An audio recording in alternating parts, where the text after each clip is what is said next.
In this lecture I am going to teach you how to implement stop and wait using Java coding. Now what will be the classes that we will require? For implementing stop and wait we need only two classes. One is the sender class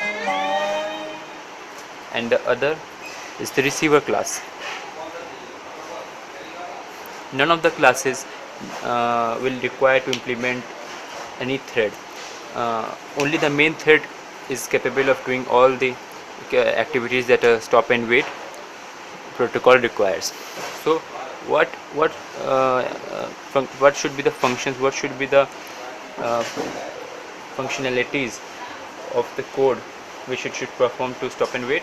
First is the sender must be able to send the data packets, as well as after that receive the data packets, and also maintain the sequence number. What is the sequence number for stop and wait? It is 0101, like that.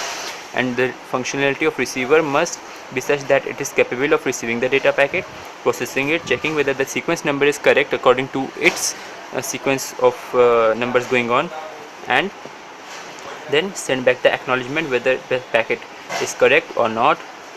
And further, when all the packets have been transmitted, show all that data together, right? So first thing the sender would do is receive packet, then check the sequence number of the packet received. I'm sorry, very sorry. It would be for the receiver. For sender it would be send packet, and the packet contains what? Data and the sequence number simultaneously going on with the receiver, the particular sequence number for this packet, sequence number of this packet. First job. And after that the sender must wait for the acknowledgement. But we know that in stop and wait, I had told you in the previous class that the sender waits for a fixed amount of time for the acknowledgement, which is carried out by the timeout timer. If the acknowledgement is not received within that timer, the sender would send the packet again. So it would wait for the acknowledgement for some fixed time, which we will set afterwards. Okay, this is the functionality of the sender. And the functionality of the receiver, now we are going to say that at first the receiver will receive a packet,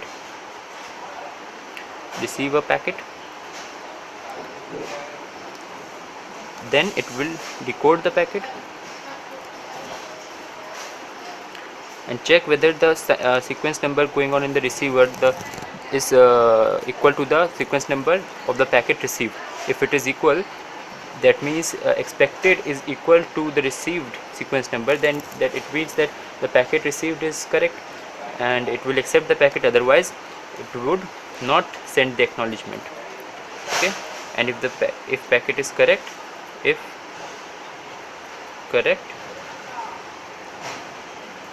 yes, if no, then again go here, try to receive another packet, and if yes, then send acknowledgement.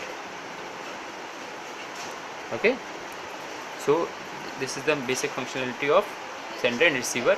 Now we are going to discuss how to code it. This was fixed amount of time.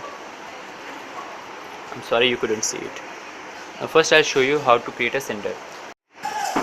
The first package in Java which we need to import for implementing a socket programming program is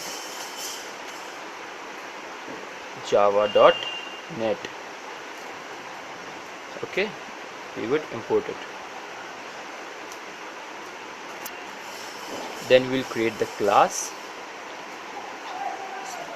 suppose sender. Okay, then we will initialize some variables which we would require in the program. All the variables that I'll be using will be initialized here. Okay, I assume that you already know the basics of programming, socket programming, how to write a Java program, so I won't be going deep into it. I'll be teaching you how to implement the algorithm of stop and wait. Okay, so here comes our main method, public static void main string args. Now what you can do is you may write the program in such a way that the destination IP and the port address you are taking input through the arguments, the command line arguments, or you can simply ask for the input inside the program using buffer reader or any other method, right? Now what we'll do is we'll create the socket. So socket, suppose socket sender side, socket sender side is equal to new socket,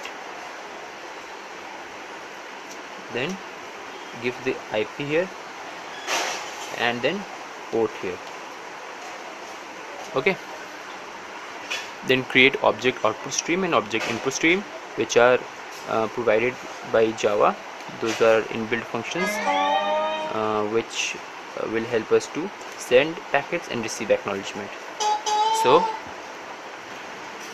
here I've created out and in for sending the packets and receiving the acknowledgement. Out is equal to new object output stream sender side, that is the socket.get output stream, which would provide the output stream, and in is equal to new object input stream sender side dot get input stream. Sender side is the variable name for the socket, which we have instantiated with IP of the destination and port through which the data communication will be going on.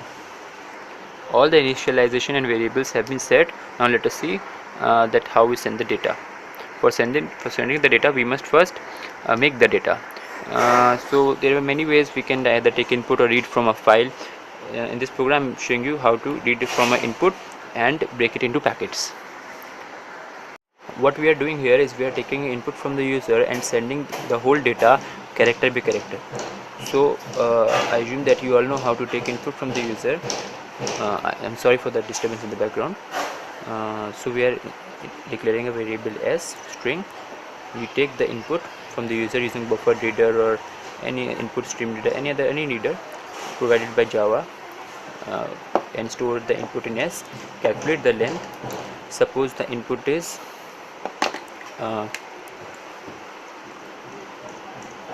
hello is stored in s. So what would be the length? L is 5. What would be the indices of each character? 0, 1, 2, 3, 4.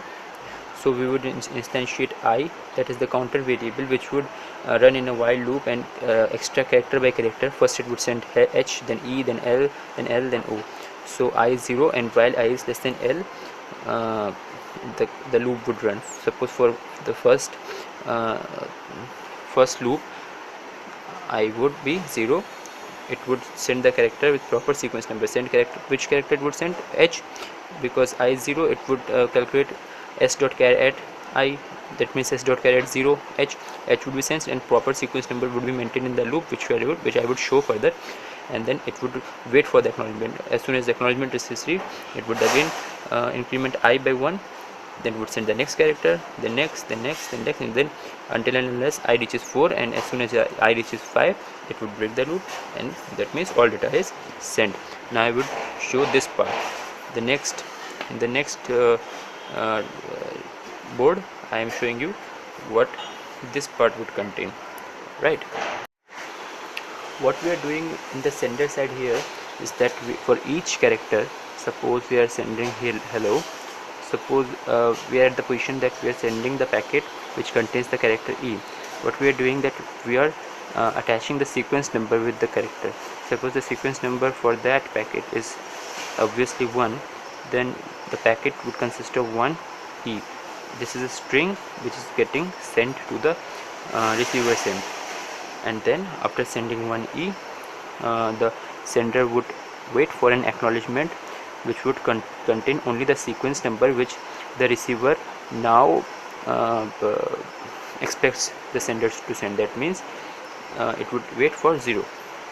Okay, and if it doesn't get 0, suppose it gets 1, that means that the receiver has not got this packet, it wants this packet again, so the sender would send this packet again. Now let's see how this is getting implemented. First of all, we are initializing SEQ, that is the current sequence number, which is going to be maintained with 0, because the first packet which would be sent would have the sequence number 0. It must have, because the sequence number starts with 0 and then goes on with zeros and ones. We are also creating variables MSG and ACK. MSG is the message packet which we would create, that is 0H, 1E, 0L, 1L and 0O for each of the iteration of the loop, and ACK is the packet, is the string which would receive the acknowledgement after sending the message. Now this loop is started, the loop starts here and ends here. Okay, the message, first of all, what is the format of our message? It is sequence number plus the packet or the text message which we are going to send, that is the character, sequence number plus suppose H, E, L, whatever it is. So first of all, we would store the sequence number in the message. How to store? We would convert the sequence number into string by using string.value of function provided by Java, string.value of CQ. So in the message string, first 0 has been stored.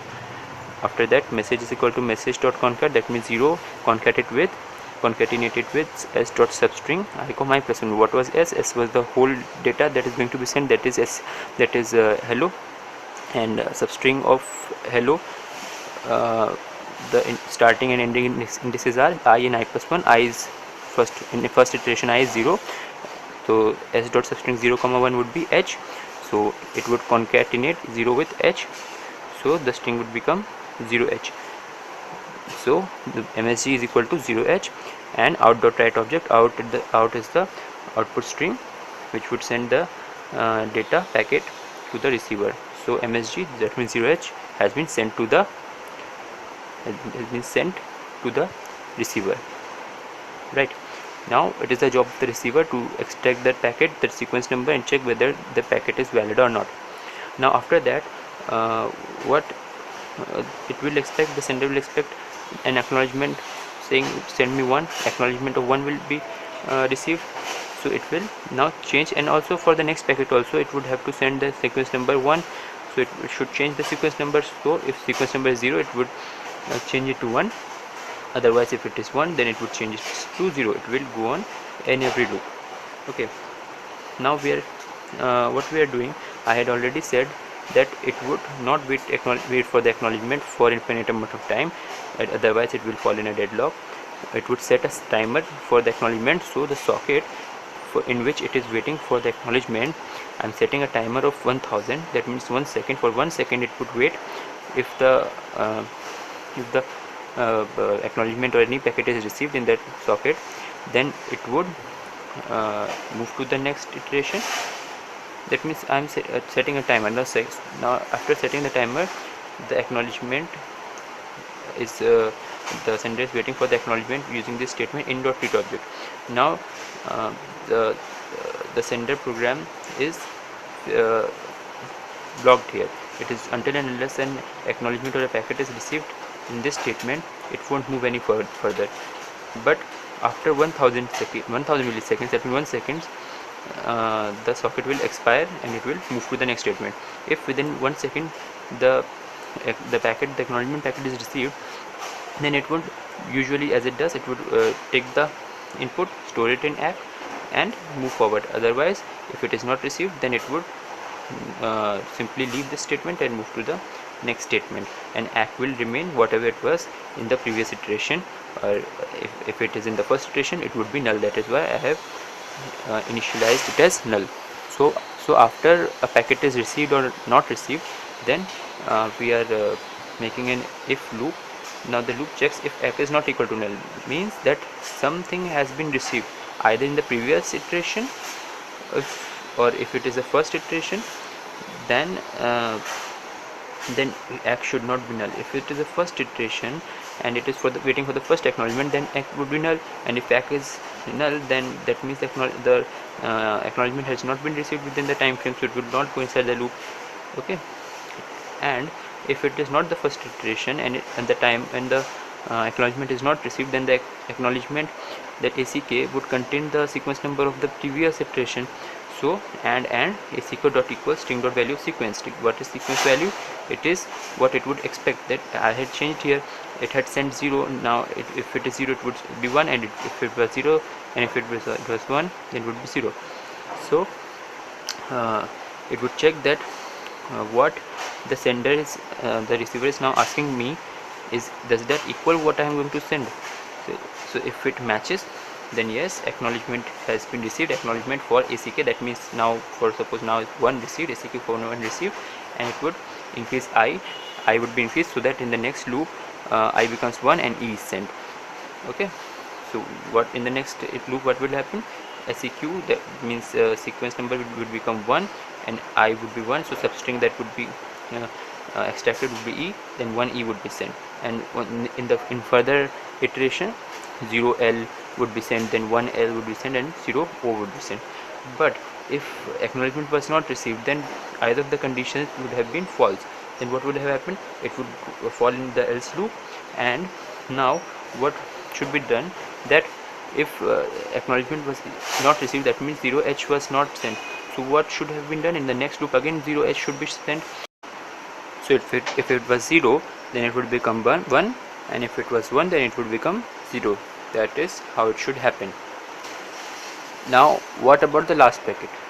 After all the packets have been sent, that means when I is less than L, the last packet has been sent, O has been sent, then after that I becomes 0, 1, 2, 3, 4, 5, I becomes 5, the loop then terminates and we get out of the loop.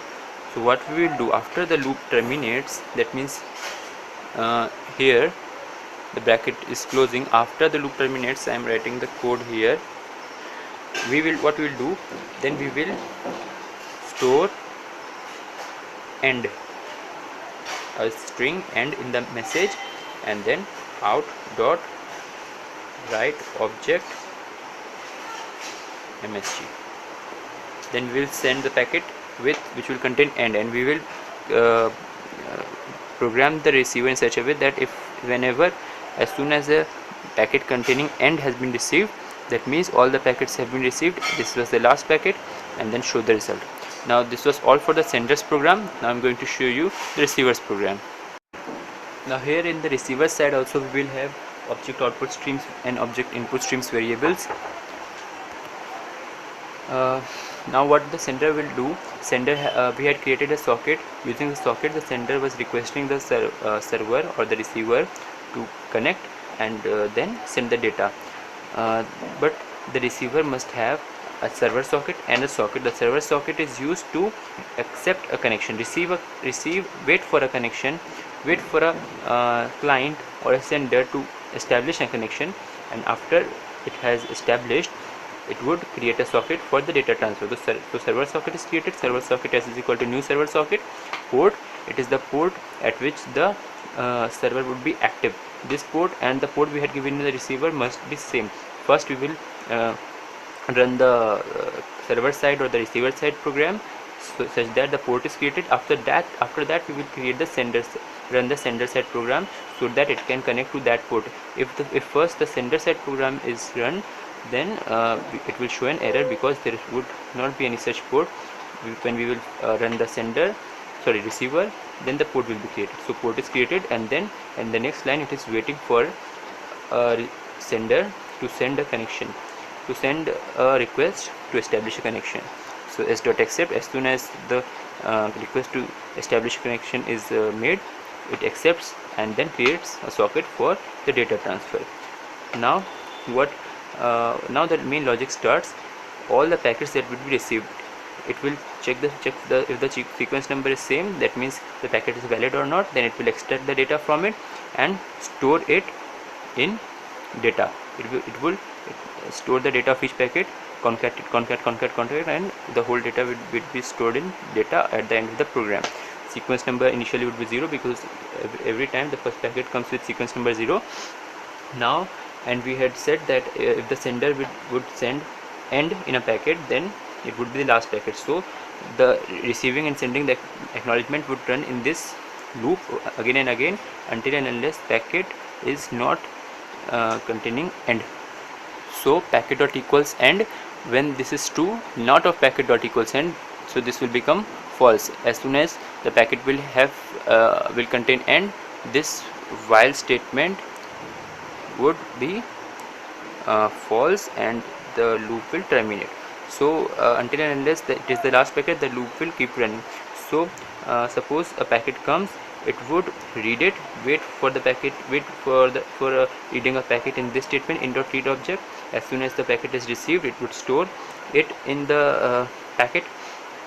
Then what would be the received sequence and the sequence going on in the receiver side program? It would have to match so that it can decide whether it is a valid packet or not.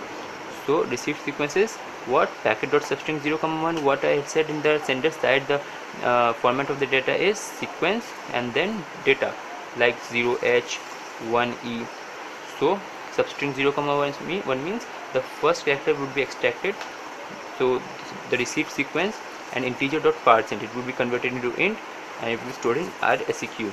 That means received sequence, and the sequence number maintained in the receiver side is being matched. If it is equal to the receiver side sequence, the received sequence and the receiver side sequence is same, then it means that the packet received is valid and the data would be concatenated in the bunch of data that is being received. So data plus is equal to packet dot substring 1, that means from 1 to last, that means h, and for the next packet e, then l, like that. The data would be added up and the sequence would become 1 if it is 0 and 0 if it is 1. Okay, that means it will be reversed. So that when the next packet comes, it would have to match 1, then for the next packet it will match 0. So it should be changed. But if the received sequence and the sequence of being maintained is not same, that means the wrong packet has been sent. So what it will do is that it won't do anything. It won't change the sequence number from 0 to 1 or 1 to 0. It will keep it as it is, and neither it will save that packet, because it is in this if statement. If it is a valid packet, then only save the data received and change the sequence number, otherwise don't do anything. And after that, what it will do, it will store the sequence number in the message. Suppose 0h was received and it was expecting 0, so h has been stored in the data. If it has gone through if, and now it has changed the sequence to 1, and then message contains now 1, it will send the acknowledgement 1. Now what sender was doing, sender had sent 0 and now it would expect an acknowledgement 1. Now sender has received an acknowledgement 1, it knows that the packet has been sent successfully and it would send the next packet. But if it had discarded this packet, then sender would have sent this packet again 0. Now sequence number, since it has not changed, if it has discarded, then the message would contain 0 only, and it would send 0 again. That would send it was wrong or corrected or not sent, send me 0. So it would send the same packet again 0, not 1. So message equal to 0, and now dot write object, it will send the acknowledgement. This will go on till the last packet is received, and after the last packet is received, it will print all the data together. So this was the receiver side program. So now I'm going to show you the output of the sender and receiver's end, and I will also manipulate some of the constraints so that I can make you understand it better. Thank you. This is the screencast portion of this tutorial. Now I am going to show you the output of the programs that I have already compiled in my system. First, I will run the Java receiver. I will run receiver program because at first receiver will have to create the socket at which the sender will send the request to establish the connection. If there is no socket, then where will the sender send the request? So let me show you first by running the sender first, that it will do nothing. First I am running a sender, it is trying to make a connection, and then since there is no socket at the receiver, so it stops. That is why I said that first we have to run the receiver. Now I am running the receiver, I am pressing enter. Here I pressed enter. Now the receiver has created a socket and it is waiting for the connection. So the request being made by the sender. Now I am running the sender again. Run. It has made the connection, connected. Now it is asking me to enter the data. Let me enter the data. It is, let's suppose, hello, HELLO. After I press enter, it will send a hello with proper sequence number, character by character, like 0H, then 1E, then 0L, like that. And at last it will send the packet containing end. When the receiver will receive the packet which will contain end, it will show all the characters by concatenating hello. See, I pressed enter, data sent 0H, received. Here acknowledgement is being sent by the receiver and acknowledgement is received by the sender. Here it shows receiver is saying packet received. Then it will send 1E received, then acknowledgement sent, acknowledgement received, the receiver saying packet received. Like this it goes on. Last packet is sent. It says acknowledgement, packet received. After that it sends the packet which contains end. It knows that the data has already finished, so it shows the string received, that is hello, and then the programs finish. Let us take a look at the programs. I have already explained you the programs on the whiteboard, right? So this is the sender class and this is the receiver class. In the sender class, I don't write all the logic in the main method, because if I write all the logic in the main method, and since main method is static, therefore all the variables used must also be static, which is not a good programming logic. Whereas if I create another method run which is not static, then I don't need to declare all static. I can instantiate that method by creating an object of the class and then calling the method of that class. By doing so, a constructor of the class should also be present. So I made a constructor, but it is of no use because nothing is present in it. Okay. Now let us see all the logic which I have kept inside run. Run is also a keyword of thread, but since I am not using any thread in this program, it doesn't matter. I may have also used any other keyword here. Okay. So I am creating buffer reader. I am using buffer reader to take input from the user. I have created a socket. The destination IP is localhost, since I am sending and receiving data on my computer itself. If I would have sent and received data to any other computer on the same local area network, then I would have given the local IP of that computer here, and I am writing the port here. This is the same port that in the receiver program the socket is being created. Server socket, where the server socket is being created, that port is provided here so that it can communicate to the right port. Here it is receiver. See, I have created a server socket port at 2004. The number is 2004. That number I have to give here. Okay. The port is created there. Then it requests to establish a connection at 2004 at the localhost computer. That means same computer. Then object output stream and object input stream, all that. Enter data to send. Then all the logic that I had explained earlier, and thus it goes on. And similarly, receiver server socket is socket which is created to for the sender to establish a connection, and when the connection is established, that means receiver, that server socket receiver is the server socket, and it would wait, receiver.accept would make the receiver wait for a sender to send a request for establishing the connection.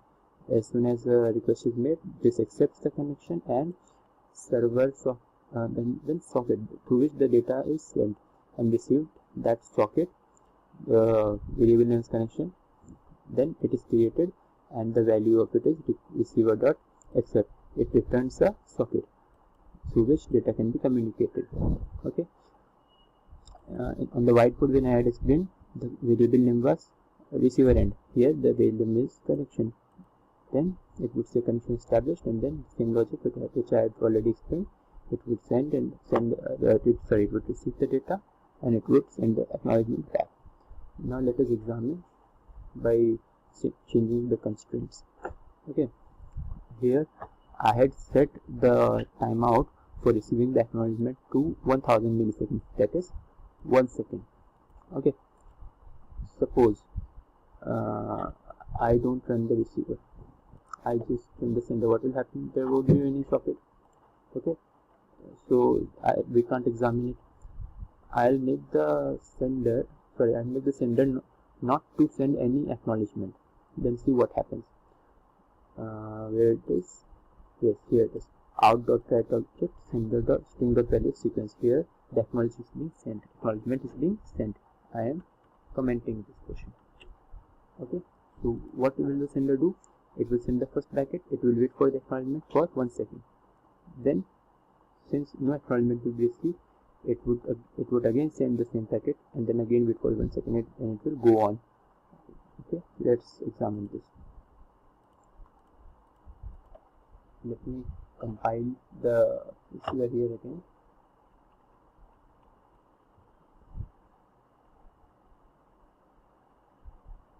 I'll now clear the screen and then I'll run the receiver again. This side as well, I'll clear the screen and then I'll run the sender again. I'm going to press enter. Here it is. See, enter data to send. Suppose HELLO again. 0h data sent. Receiver has received it as well. 0h. But no acknowledgement is being received. As you can see, what is happening, right? So every time 0h is being sent.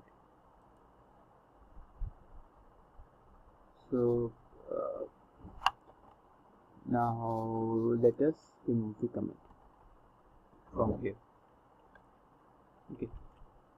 Now what we will test is, since the timeout is of 1 second, we will send the acknowledgement after 1 second. Let's take 2 seconds. We'll set the acknowledgement after 2 seconds. Then definitely the sender side will time out, because after sending the packet, the receiver is after receiving the packet, the receiver is sending the acknowledgement after 2 seconds, whereas the sender will wait only for 1 second. So therefore it will obviously time out. So thread dot sleep 2000 save. Now let us run and find it, and now let's run this, and I'll run the sender again. 0 data sent, the timeout, then again send the same packet, timeout, like that it will again go on. Okay,